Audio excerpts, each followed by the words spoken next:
Muito bem, estamos hoje aqui, né, dia 2/9/2025, para o nosso encontro síncrono da disciplina de Teoria e Técnica das Transações Imobiliárias, da turma CQS, segundo semestre, né, de 2025, e, portanto, para o módulo 1 do curso. Bom, esse nosso encontro, ele é, ele não é nenhuma aula. Ele é apenas uma oportunidade que os estudantes têm, né, para fazerem contato, assim, pessoalmente com o mediador e também para interagirem entre si. É uma oportunidade, né, já que o EAD, as pessoas estão distantes, bem diferente de uma classe de aula típica. Então, o curso proporciona esses encontros também com esse objetivo de colocar todo mundo em contato, de modo que possamos debater, trocar ideias, enfim, conversar sobre qualquer coisa do curso. Esse encontro é exclusivo para a disciplina da qual eu sou o mediador, né, da turma de vocês, que é, como eu disse, o TTTI, e ele é realizado de tempos em tempos, também com o objetivo de fazer uma revisão das agendas que já encerraram, tá? Então, lá na agenda 1, o fichário trazia lá uma proposta de debate a respeito, né, das atribuições e responsabilidades do corretor de imóveis, já que o assunto principal, né, o tema principal daquela agenda foi a história da nossa profissão. Como é que ela se desenvolveu, quais são as perspectivas, né, as ideias de futuro aí dessa profissão dos corretores de imóveis. O, o que a gente esperava de vocês, né, nesse debate, apesar do debate ser um espaço livre, onde o estudante pode expressar aquilo que desejar, e dificilmente a resposta estará errada, já que, na verdade, né, é um debate e não uma questão fechada, não uma pergunta exatamente que o estudante precise responder.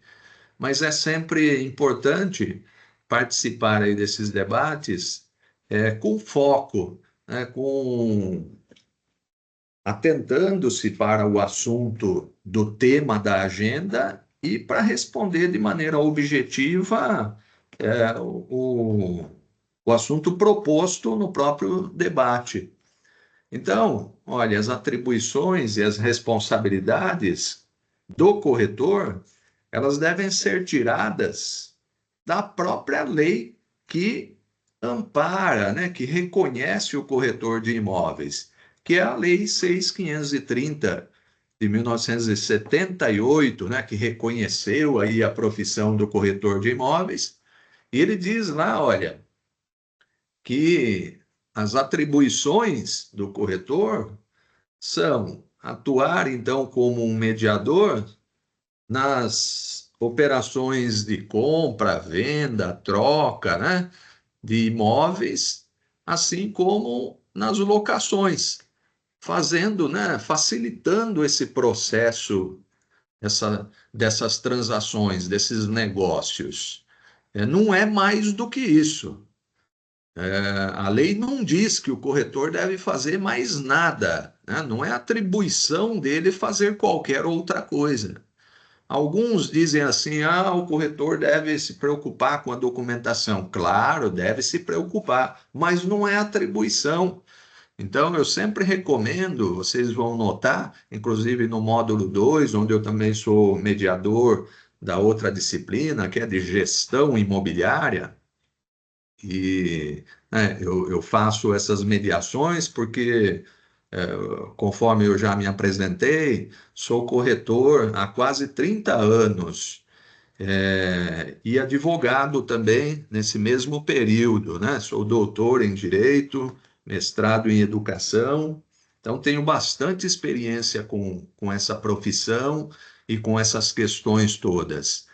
E por isso eu atuo em nessas disciplinas principais do curso, né, que são justamente a gestão imobiliária aqui, a gestão imobiliária e as técnicas de transações que vocês aprendem aqui no módulo 1. Como eu ia dizendo, eu tenho por costume dizer lá que sempre que o corretor puder, ele ter um serviço de assessoria para ajudá-lo nos negócios, porque a atribuição de saber elaborar documento, saber analisar a documentação e garantir tranquilidade nos seus negócios é atribuição de advogado, advogado especialista, né, na área imobiliária, tenha essa experiência. O corretor é alguém que, como nós dissemos aqui, a gente poderia resumir, né? É, desculpe a minha audácia, mas o corretor é um vendedor nato. A tarefa dele é aproximar vendedor de comprador, ou lá, né, locatário de locador. É nisso que ele tem que se especializar. O resto ele até pode fazer, mas não é atribuição principal. Fora isso, né? Outra atribuição que a lei permite a ele é opinar quanto ao valor de mercado de um imóvel. É dar o seu parecer técnico, né? É esse o nome. E vocês vão aprender a fazer isso no módulo 2, quando cursarem a disciplina de TCC. Vão aprender a fazer avaliação de imóveis. Aliás, vão ter, né, ao final do curso, um certificado exclusivo para essa técnica, então, de avaliação. Quanto às responsabilidades, né, para concluir o debate, é claro, responsabilidades de quase todo profissional. Eu repito, profissional, né? Ou seja, atuar com diligência, ser honesto, né? Praticar os negócios aí em conformidade com a legislação, ser ético, manter o sigilo nas operações, representar bem os seus clientes e, inclusive, né? Está aí no último item que eu apontei aí no slide, denunciar os casos de ilegalidade para os órgãos competentes. Como assim ilegalidade? Quem atua é, em desacordo com as suas atribuições, né? É denunciar outros corretores, faz parte do trabalho, faz parte da responsabilidade do corretor, já que, né, quem atua mal acaba prejudicando a reputação de todos os corretores em geral, ou seja, de toda a classe. Olha, se alguém tiver alguma observação a fazer, alguma dúvida ou qualquer desejar, pode interromper a qualquer momento, tá?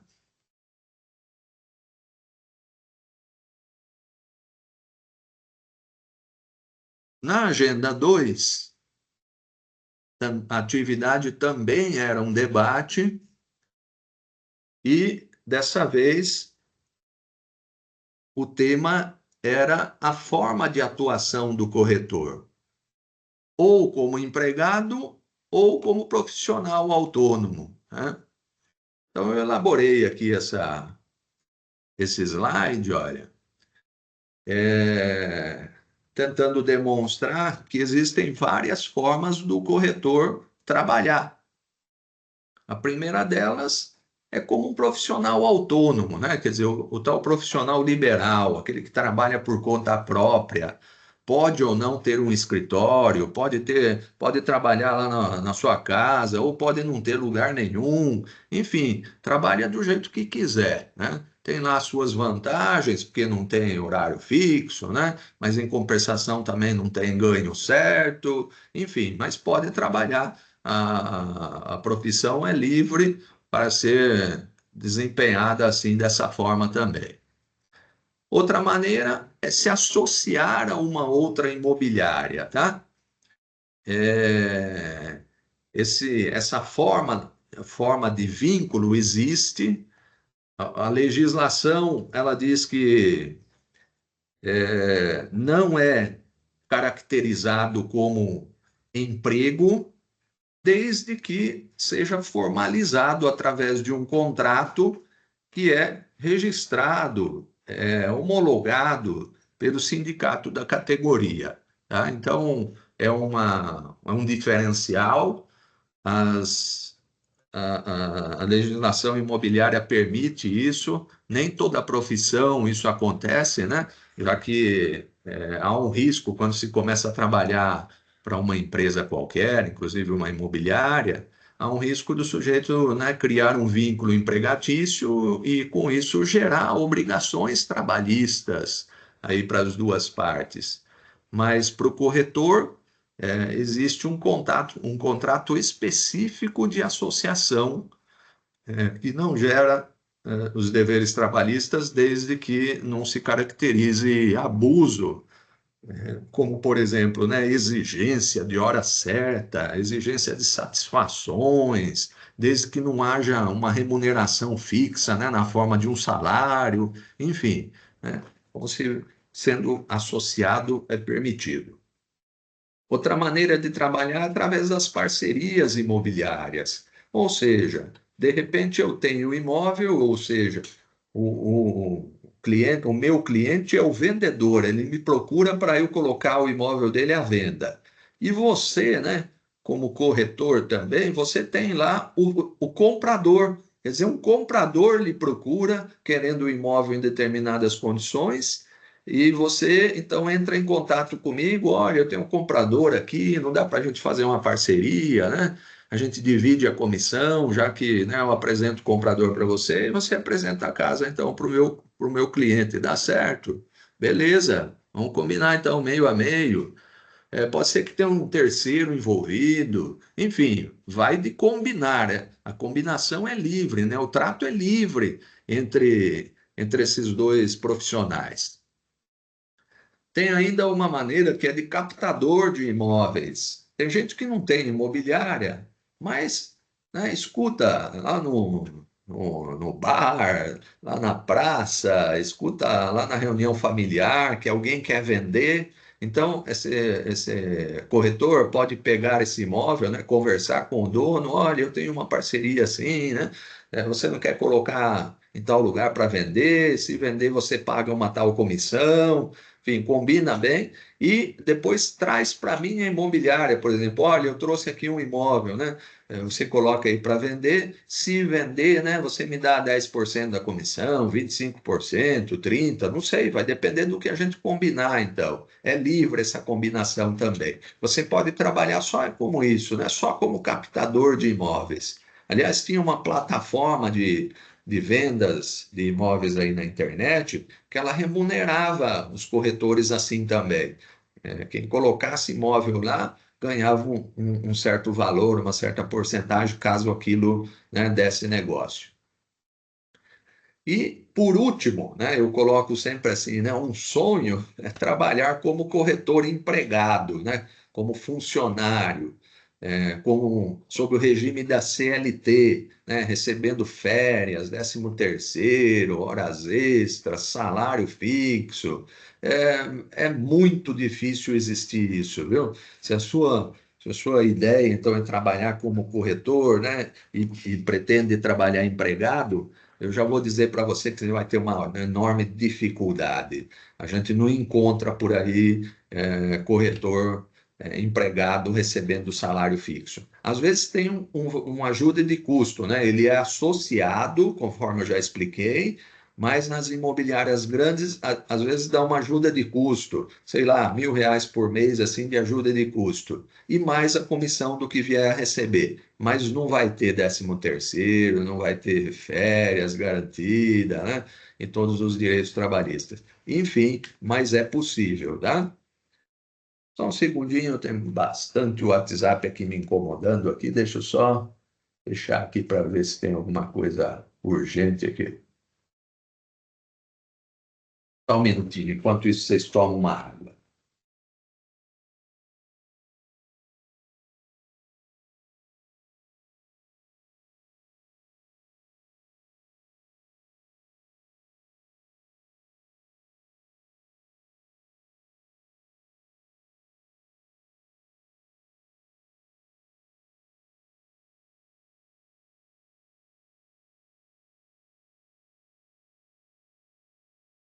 Professor, enquanto você está vendo aí, não sei se você está escutando, só para falar que eu estou no trabalho e ser difícil ficar conversando aqui, tá?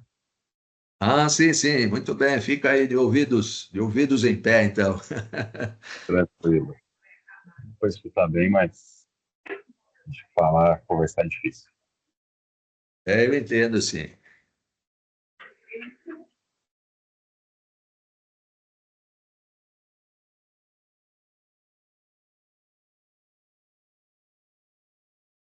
Na agenda 3, mais um debate, né? Ou seja, esse começo de semestre aí para vocês, nessa disciplina de TTI, tivemos 3 debates seguidos. Dessa vez, né, falando lá sobre o direito à moradia, o direito à propriedade, no contexto aí das operações imobiliárias, no contexto do curso de corretor de imóveis, enfim, uma reflexão, né, sobre esses direitos aí. Um tema bem livre, né, para falar ali, dar uma pesquisada e falar o que quisesse, na verdade, né? Só fazendo um relacionamento dessas ideias aí. Tivemos bastante participação legal lá no debate. Eu coloquei aí nesse slide, olha, alguma coisa fazendo esse paralelo, né? Dizendo que esses 2 direitos aí previstos na Constituição, eles são básicos, né? São elementares, eles são fundamentais para os outros direitos todos previstos na Constituição. Quer dizer, a partir da moradia e da propriedade, né? Direitos aí que a gente diz assim, né? São direitos sagrados, né? Por que direitos sagrados? Porque desde sempre, né? A propriedade e a moradia foram preservados em, em todas as culturas, né? Em todas as partes do mundo, desde o início da civilização, são 2 direitos que sempre foram protegidos, mesmo lá a gente diz assim, em priscas eras, né? Lá no início do direito, quando o direito surgiu, com os primeiros agrupamentos de pessoas, preservar a moradia sempre foi uma preocupação de todos, né? Quer dizer, não invadir a moradia, de respeitar o descanso noturno, a privacidade e a segurança, e assim como a propriedade, ou seja, aquilo que é de alguém deve ser respeitado. Embora esse direito de propriedade, né, nos dias de hoje, em algumas ideologias, ele possa ser relativizado. Por exemplo, hoje se fala, né, em direito da propriedade, visto também em conjunto com o melhor aproveitamento do solo e dessa propriedade. Por exemplo, quem tem lá um lote vazio em plena Avenida Paulista, né? Acho que nem tem, né? Hoje em dia nem tem, mas é só para fins de exemplo. É, Imagine ficar segurando aquele imóvel assim só para especulação imobiliária, ou seja, só pela expectativa de que aquilo vai triplicar de preço daqui a pouco tempo. É, Talvez para alguns possa se questionar isso, até que ponto as pessoas poderiam então segurar esse tipo de propriedade, né? É, Vamos trocar o exemplo. Imagine que o terreno seja necessário aí para a construção, por exemplo, de uma escola, para a passagem de uma rodovia, e aí vem então o poder público e decreta, né, a desapropriação disso em vista de um bem maior, em vista da comunidade. Então, o direito da propriedade, ele é relativizado, mas ainda assim deve ser respeitado a todo custo em um Estado democrático, né, de direito, ou seja, onde as pessoas têm lá seus direitos garantidos na Constituição. Enfim, é coisa para se debater mesmo, né? Uma reflexão aí mais profunda, né? Mais no campo do direito mesmo. Não precisava de tudo isso, e sim alguma coisa.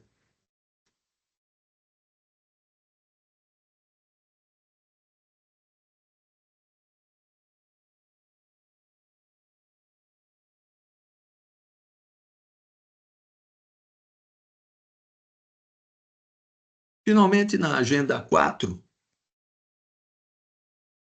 vocês estudaram lá, alguns viram algumas videoaulas, né, sobre posse-propriedade, direito das obrigações, e a atividade, daí dessa vez, era um fichário para colocar, né, VOF.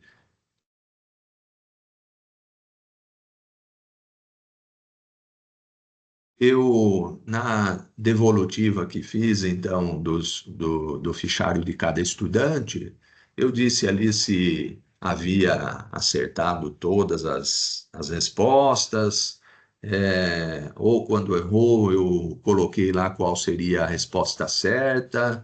Então, acho que, né, é dispensável a gente entrar no mérito de cada uma, já que eu expliquei direitinho. Estou vendo lá alguém com a mão levantada, Maria de Fátima. Se quiser falar, fique à vontade, Maria de Fátima.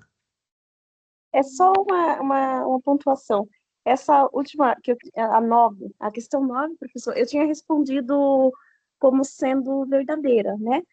Ah, Só que César. eu me confundi, porque eu estava vendo alguns vídeos no YouTube e lá disse que uma imobiliária foi, como se posso dizer, ela foi autuada por enganar um cliente, né? Ela Ah, junto com o Aí isso me deixou em dúvida. Só que depois, quando você me falou que a questão eu tinha respondido errado, é que eu fui lá ler, aí que eu entendi que de fato eu tinha marcado bobeira e acabei respondendo. Respondi entendi. atrás quando eu vi a questão. Ah, muito bem. Era só É, isso. tem casos de todo tipo, né? Na justiça tem casos de todo tipo. Tem o corretor certo que de vez em quando age errado, tem o corretor que só age errado, né? É, tem de todo tipo, é. Mas tá bom, obrigada.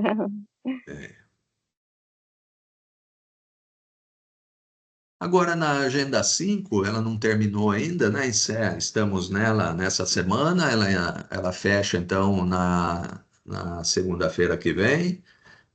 Dessa vez, um fichário sobre é, um fichário para apresentar lá um contrato qualquer da área de imobiliária, né? Pode ser um contrato de locação, uma compra e venda, enfim, é só para apresentar mesmo o contrato. Você não precisa necessariamente elaborar o contrato, né? Pode colocar lá um contrato pronto. E a gente não vai analisar exatamente as cláusulas, né? Porque, como eu disse, o corretor não é a pessoa com competência legal para elaborar contratos, embora a gente veja na prática, o corretor nem sempre dispõe de uma assessoria jurídica e ele acaba fazendo seus próprios contratos. Mas, né, vale a minha recomendação. É bem fácil do corretor cometer alguma falha por falta de conhecimento especializado, né, em contratos e documentação, e às vezes se complicar. Às vezes o corretor prejudica, né? Fica prejudicado pelo resto da vida, porque imagine, você está lá fazendo um negócio que envolve um imóvel de R$ 800.000, e com o seu contrato, por uma falha qualquer, imagine que o comprador se aproveita disso e de repente não faça o pagamento do vendedor e depois não tenha como desfazer o negócio por causa né, alguém não concorda em corrigir o contrato porque o contrato está beneficiando ele. Enfim, uma complicação que às vezes sobra para o corretor pagar. Então, se ele, né, agiu com descuido, né, se ele foi o responsável pelo erro, ele pode se responsabilizar sério aí, né? Imagine ter que pagar alguém R$ 800.000. Quantos anos vai levar na vida trabalhando como corretor para juntar 800.000, né? É uma coisa para se pensar, tá? Eu sempre faço essa advertência, porque como advogado, ao longo desses 30 anos, muitas vezes já atendi gente com problema de contrato e problemas sérios que não davam para desfazer o negócio sem alguém tomar um prejuízo enorme. Às vezes, né, o comprador já passou o imóvel para frente, já o vendedor já se livrou do dinheiro, já empregou o dinheiro em outra coisa, não tem como devolver, enfim, as coisas podem se complicar bem fáceis. Eu sempre digo, né, que para cair uma nota de 200 na nossa cabeça assim do nada é bem difícil, mas para fazer alguma coisa errada sem querer e dar um azar qualquer, isso é relativamente fácil. Então, muita cautela com tudo isso. Vamos lá, Maria de Fátima, diga lá.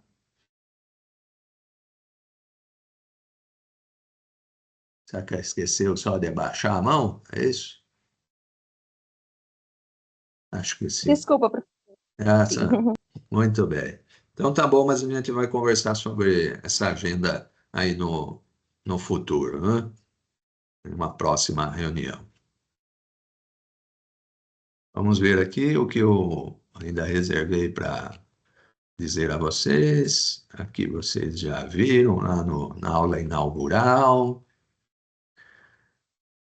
Nossas aulas aí, né? Nossas agendas, elas são, a gente diz semanais, mas da forma como nós planejamos, elas estão tendo 10 dias para fazer as atividades. Eu sempre recomendo entregar no começo do prazo, né? Se organize, né? Eu sei que todo mundo quase trabalha, né? Mas se organize para tentar entregar no começo, ao invés de você planejar lá no seu planejamento, você colocar a entrega lá no final, não, você coloca no começo e planeja o resto aí. Por quê? Porque entregando no começo da semana, no começo da agenda, eu corrijo, se tiver alguma coisa para refazer, dá tempo de refazer até o fim do prazo da agenda, né? Evita a recuperação. Porque lá na recuperação, em primeiro, a nota é menor, né? O máximo da nota na recuperação é B, não é MB. Ninguém ganha MB na recuperação. E o risco depois na recuperação de estar errado, né? A pessoa vai fazer só na recuperação, faz errado lá na recuperação, não tem recuperação na recuperação. E aí vai perder ponto lá no exame presencial, que vocês já sabem, né? Tem um ponto para quem vai bem em tudo e faz todas as atividades.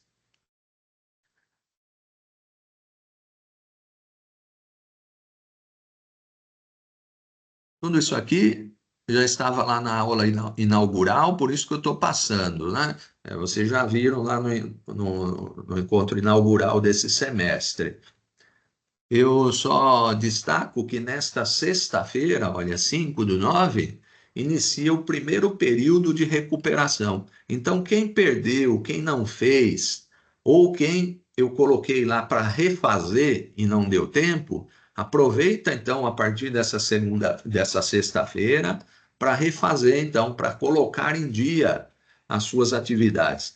Todo mundo deve entrar em todas as agendas que já passaram, quer dizer, da 1 a 5, vai entrar lá no fichário ou no debate, vai conferir se já fez, se já foi bem avaliado, e se não fez, aproveita a recuperação. É mais uma oportunidade para colocar em dia e deixar todas as atividades feitas, né, e aprovadas. Termina então no dia 15/9 essa recuperação. E das agendas 1 a 5, como eu disse, não reabrem depois. Fechada essa primeira recuperação, não tem mais como acertar, fazer as agendas 1 a 5 da nossa disciplina. Também vão abrir para recuperação as outras disciplinas que vocês estão cursando também, né? Vocês já sabem que para ser aprovado tem que ter o mínimo de 75% de todas as disciplinas aprovadas, quer dizer, não basta ser realizadas, tem que ser sido aprovadas, ou seja, receber as menções MB, B ou R. Não pode ficar com I e nem não fez, tá? E no exame presencial, olha, vocês já sabem também que, para quem tem de 80% a 90% das disciplinas bem realizadas, acrescenta um ponto lá no exame presencial. De 90 a 100, 2 pontos. Para quem tiver 100% de aproveitamento, 3 pontos. E isso pode representar aí a aprovação no exame. Tem gente que, né, fica lá faltando 1, 2 pontinhos para ser aprovado e com esses pontos aí garante a aprovação. Possibilidade do intercâmbio.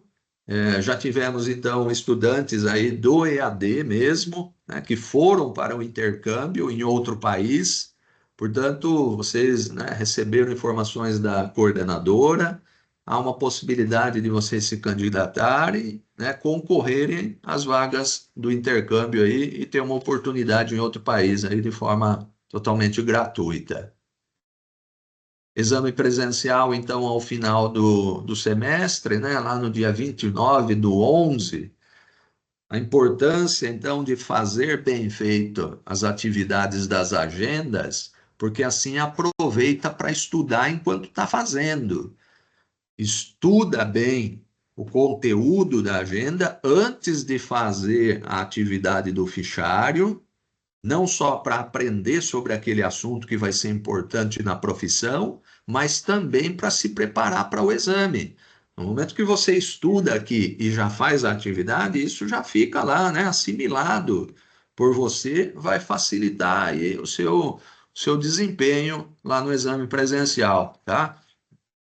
Exame presencial, só para ficar bem claro, né? Alguns às vezes não entendem. Olha, o curso é EAD.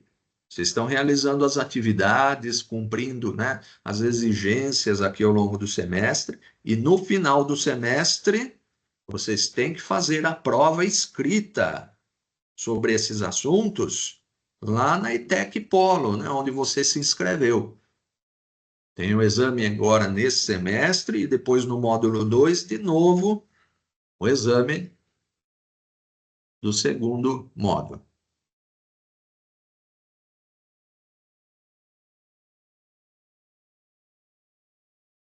Existe lá também um fórum de colaboração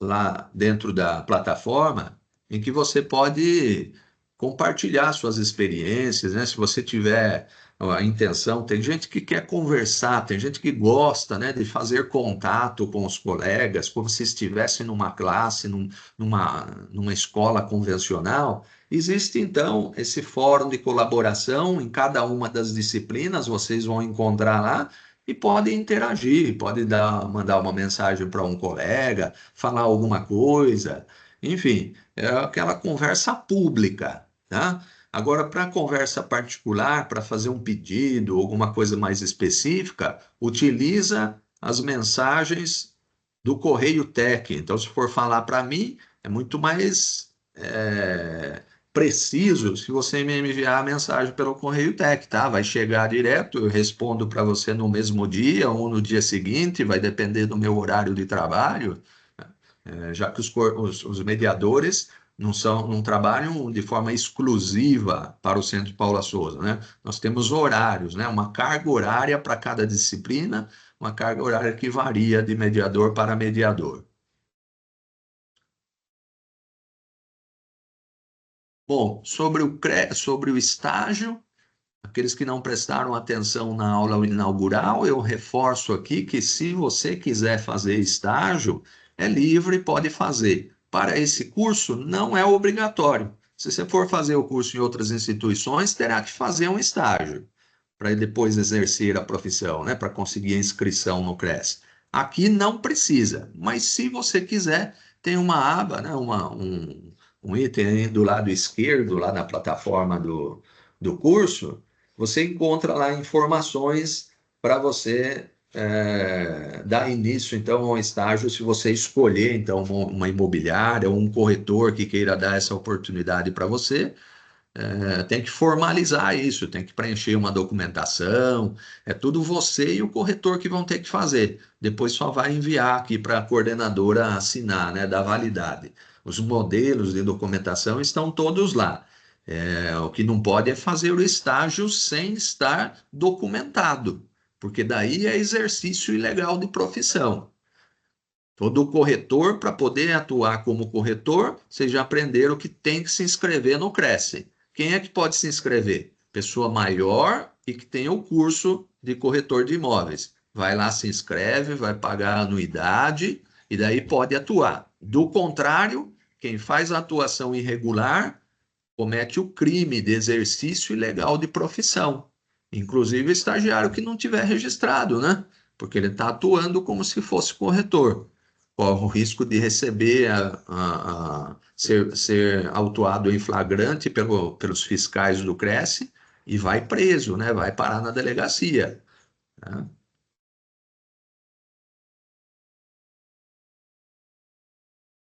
Só não, informações sobre estágio. Está lá nesse campo Meu Espaço da plataforma, tá? Foi isso que eu quis dizer.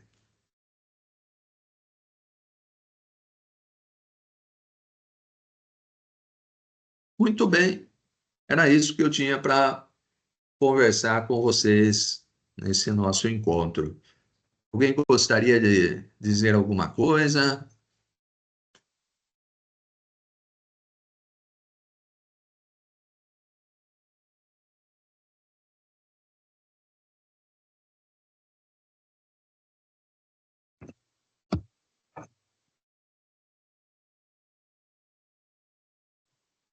Da minha parte aqui, ok, professor. Obrigado.